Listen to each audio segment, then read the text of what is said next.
welcome back to my channel. My name is Kate, and today I'll be talking about the week of reading from August 15th to August 21st.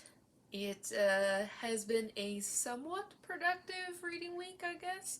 I've managed to finish one book. I've continued with 4 others that I had started in the previous weekly wrap-up, and then I have a couple more I might add in the next week. So without further ado, I'll go ahead and get into the books that I'm going to talk about today. The first one, which is the book that I have finished, is this chunky boy, Dune by Frank Herbert.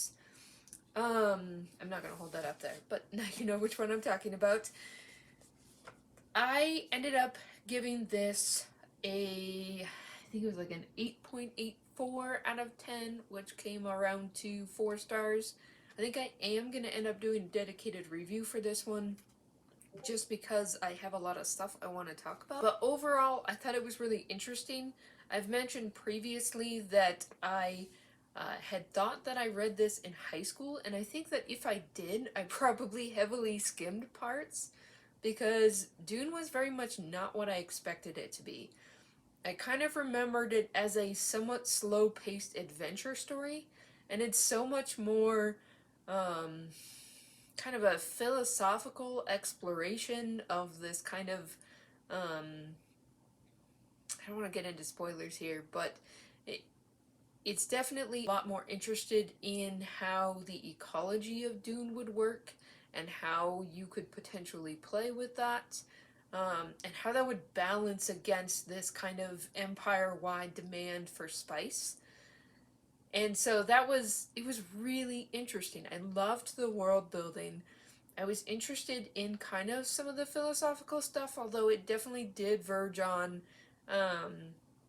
almost too much in places where the pacing got really slow. So, it was definitely one of the most leisurely paced books that I've ended up really enjoying. So I would definitely recommend checking out Dune if you're at all curious and haven't read it or haven't read it in a long time. I think it's like a well worth reading before you watch the new movie. I'm also definitely going to be continuing with the series over on Evie's Discord. I'll go ahead and link her channel below. She's a huge Dune fan, and I'm really excited to continue with the series. I'm really hoping that it maintains a pace I'm on board with, because I don't know where it starts. This was pretty heavy on political intrigue, so we'll see if I can hang with the rest of the series, but definitely a fan so far. So next I will start talking about the books that I am currently reading. And as you can tell from the book that I have grabbed first, it's gonna be complainy rant time for Caitlin again. I'm not enjoying The Stand. I know a ton of people love this, so I guess take my opinions on it with a grain of salt. This is a struggle for me, which is really unfortunate because I normally have loved the Stephen King books I've read in the past. I've kind of talked previously in other wrap-ups and in various places on other people's channels and discords about how much I don't like these characters, so I won't get super ranty about that. This week I will complain about how Stephen King writes about women because it sucks. I have very strong opinions on this because it's driving me crazy.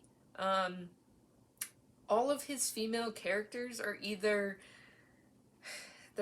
like old ladies who are blameless, they are young pure women who are blameless, or they're basically only valued for what they bring to bed or to babies.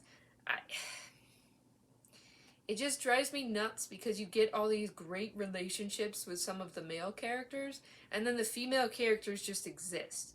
Like, it's just frustrating. I also don't particularly appreciate the very overtly sexual way that King tends to talk about some of the characters. There's a reference in here about One of the characters is a 10-year-old boy, and Stephen King mentions there's this one point where, and maybe it's Larry, because it's Larry's perspective, his thinking is disgusting, but as a 10-year-old boy, and he mentions how when he smiles, uh, it's the kind of smile that would, like, make young girls' thighs tremble. It's like, really? Really, King? That's what you're gonna go for? Not his smile made him look handsome. Not literally anything else. Why did you go for that? And then there's a couple other spots where the main thing that one particular character thinks about another female character, is that she has baby making hips. There's another spot where it's emphasized that one of the characters is really pure because she hasn't had sex with anybody yet. It's just, I hate the way he talks about it. It drives me crazy.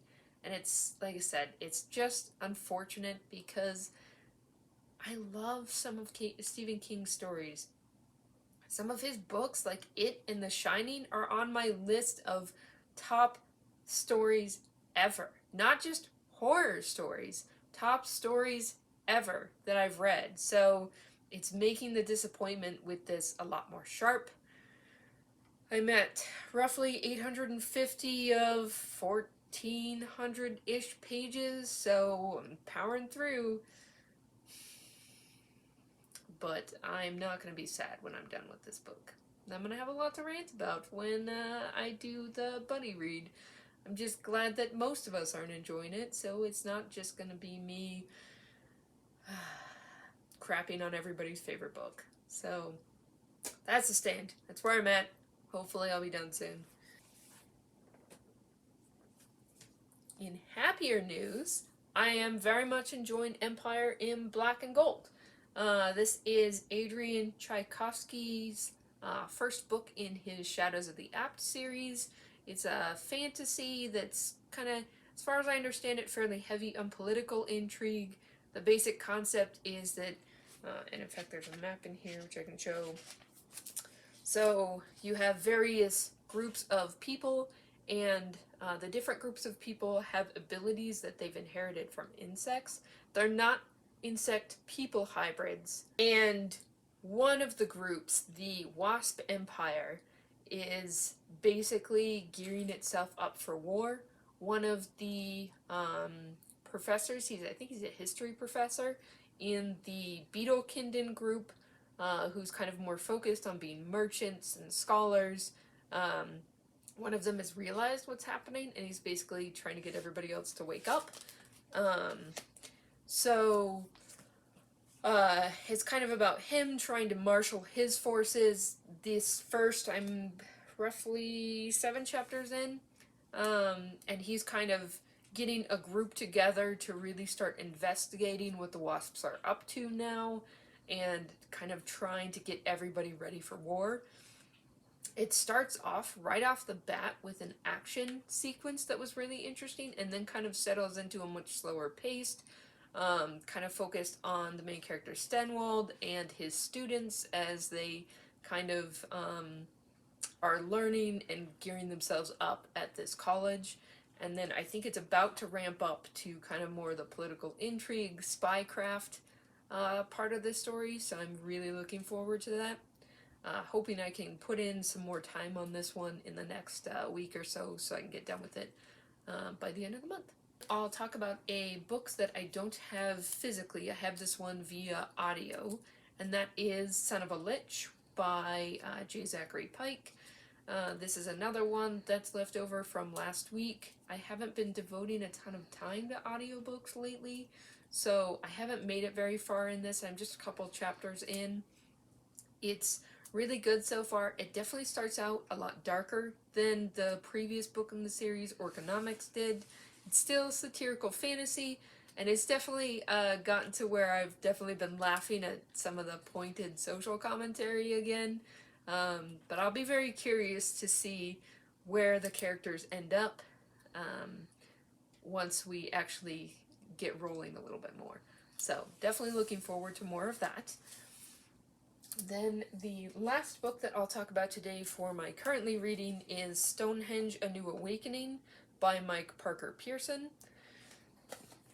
I am just a couple chapters into this one as well. It basically, Pearson, the author of this, curated a Stonehenge exhibit that I was lucky enough to go see recently and really, really enjoyed. So I ended up picking this up in their gift shop as kind of a way to supplement what I had seen at that exhibit.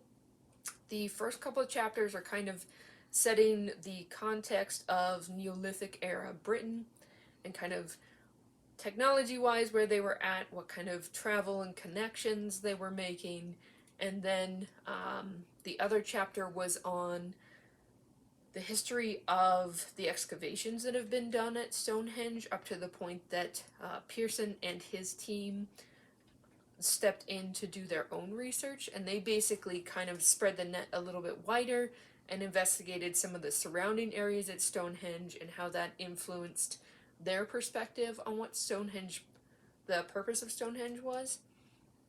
So, it's really been, it's slow, because nonfiction history always reads slower than fiction, for me at least. I assume it's that way for most people. But it's really interesting so far. I don't know a ton about Neolithic era Europe in general, so it's been interesting to read. Most of my knowledge is kind of like ancient Rome and Greece up to medieval time period. That's what I got my undergraduate degree in. So I'm not as familiar with like early prehistory. So it's definitely been making me very interested in knowing more about that. I actually have a couple other history books about the Celts and the Scythians and some of those cultures. So it's definitely making me want to put some more time in and learn more about that time period as well. So definitely a fan so far. If you're interested in Stonehenge at all, I think it's a great one to pick up. I don't think you need to know anything about Stonehenge to understand where he picks up in this, so it's really great for anybody who's interested in it. So as far as what I'm going to read next, I'm actually going to be traveling in the next week. Today I will be driving down to my hometown and spending some time with my family. I'm hoping to get a fair amount of reading in. In particular, I'm going to be starting the audiobook for Eye of the World, which is a buddy read. After years of several of my friends trying to get me to read Wheel of Time, I am finally doing it. It took this buddy read to push me into it, but I'm very curious. Since I have recently read Lord of the Rings for this first time, and I've heard that's a huge influence on it, I'm very curious to see where I land on Wheel of Time. I've been extremely intimidated of this series because the books are fairly long and there's 14 of them. So I'm making no promises about committing to this series, but I'll be curious to see how I feel about it. So I'm definitely starting that while I'm traveling, because it'll be a perfect thing to listen to while we have to drive. I'm also probably going to bring 2 other books, because I have to bring a bunch of books when I travel, because I can't not have books. So I'm gonna start Dial A for Aunties if I get time. This is kind of a black comedy,